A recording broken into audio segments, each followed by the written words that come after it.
Welcome to the Steve Wood Show. We're going to a new venue, low water, on the rocks, surface lure fishing. Let's get into the video.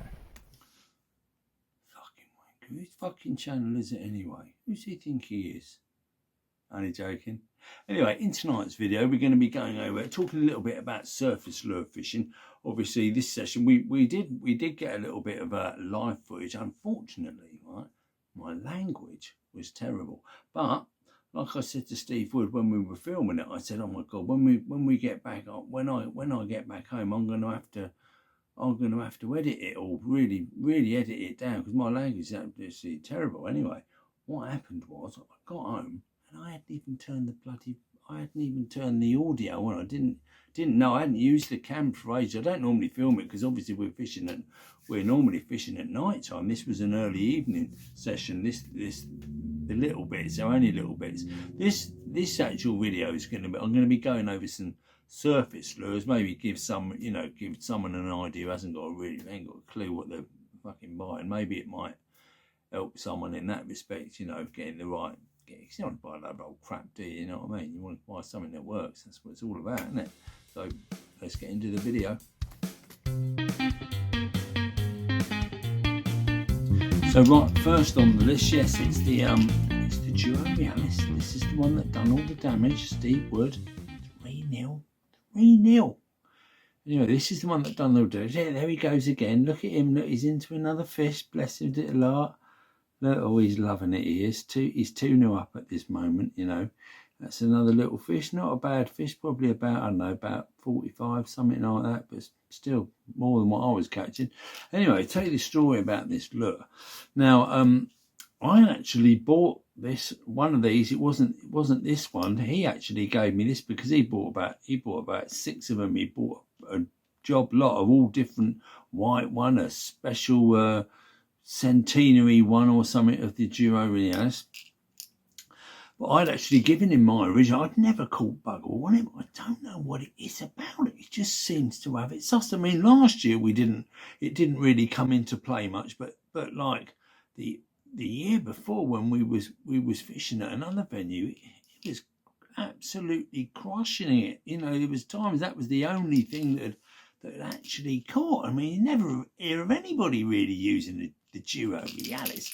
The thing is, it's got a blinding bloody rattle. I'm wondering if it's got something to do with that, because like if you watch, you can't really see him doing it because most of the time he's away from me. I'm going over there because obviously he's obviously in, so I'm going to go home and film with my bloody camera, and I didn't put the audio on, thank God. Anyway, but his action, he's got quite a, like this, whereas my action is I stand to the side and I do it really gentle tap because my rod's is a lot stiffer. I was even like that. It's the way I've always done it. I just don't find it uncomfortable. I have to rest the rod butt sort of in there sort of thing and do it like that. And anyway, but that is number one, the Duo Realis. Killer for him. Me, I've only ever caught one on it. Killer for pretty good though.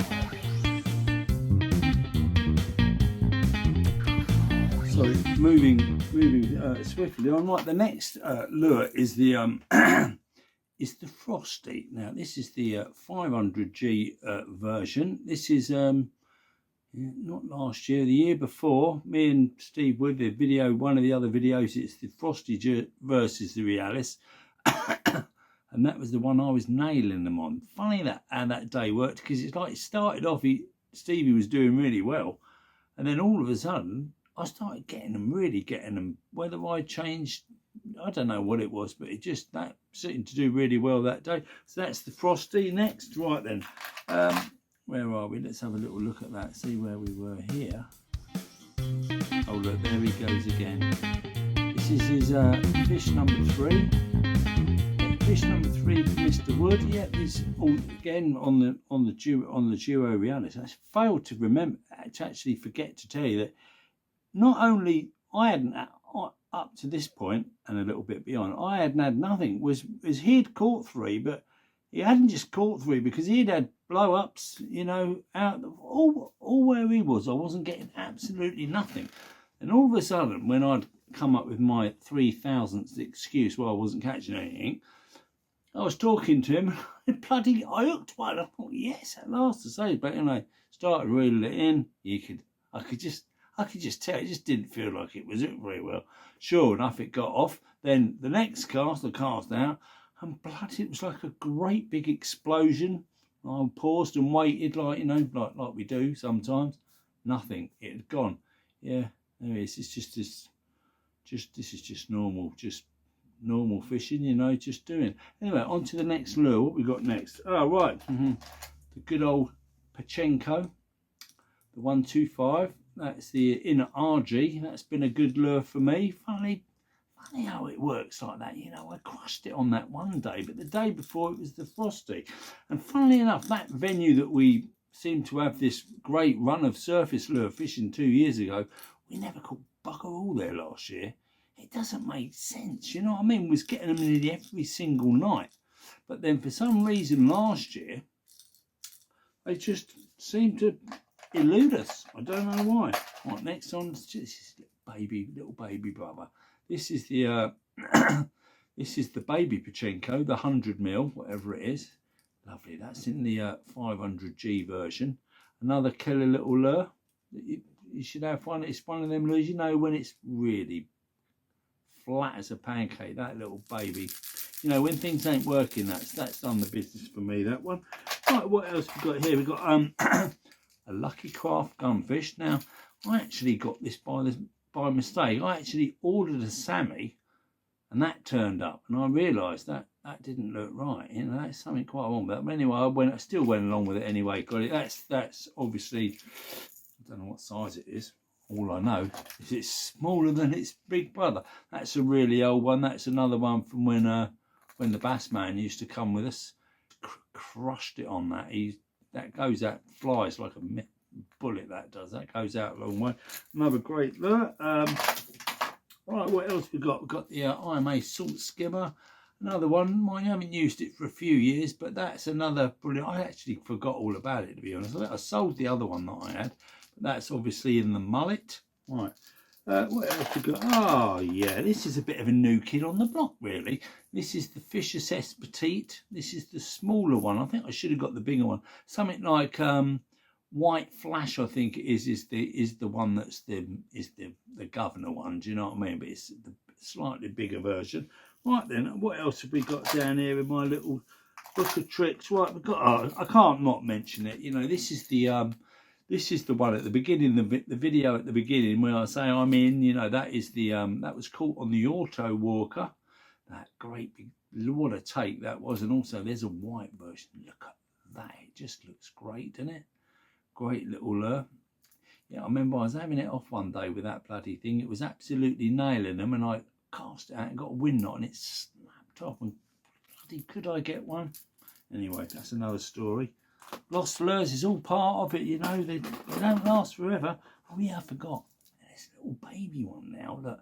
A little baby bloody Auto Walker. It doesn't come with a hook on there. You can actually clip your hook on that to get another kind of action. There's videos on YouTube about it. Gregor from Mechanical Lures. Right, these are the old Savage Gear pencils. That are stuck together, but anyway, you can see what I mean. There's a white one and there's a sand eel one. Done well with that. I actually got 3 of them. That's the sand eel version. Done well on that when we had this shitty northeasterlies, but the water stayed clear for some bizarre reason. It was crystal clear for days. I couldn't go every day and they were crappy tides, but people were absolutely nailing them. So that was, like I said in one of the other videos, that's another theory of mine. There's a few more that have gone out the window this year already, I'll tell you. Unbelievable. Right, that is the Savage Gear Panic Prey. Another good little lure. That's quite a long distance. I've got a mackerel one somewhere. I don't know where it is. I can't be bothered to dig it out, to be honest. That's that one. Oh yeah, there's another one here. I forgot to tell you. That's the Frosty, but I've never caught on that one. That's the That's called the Phosphro. Phosphro. It obviously glows in the dark if you shine a light in it, but I never really had anything. I don't really surface through at night. So I have done a couple of times. I've done quite well on a white tackle house bloody vulture, but I lost that too. Right then, what else we got left? Sure. Oh yeah, Now this is right. We've got it used to be the Zorus the Zorus Astery. I haven't got any of them. I lost them too. Right, do a seagull. Anyway, don't tell the missus you go bonkers. But this is the Axia copy. It's called the Assure, and that's the 500p. Both of them have been great lures for me. They still cast absolutely brilliant.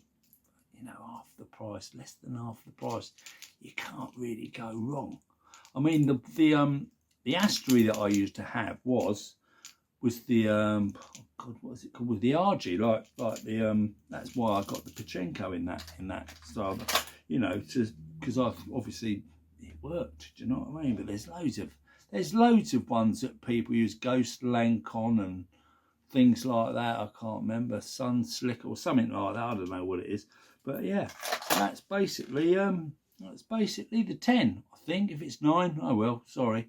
It's just the way it goes. Anyway, hope you enjoyed the video. A little bit of live footage, or not the best. I mean, it's just the way it goes. And then I look forward to doing the next video because it's going to be the one. I'm telling you, I know what it's already about, but I don't want to say because it's too early days. There you go. Thanks for watching. See you later.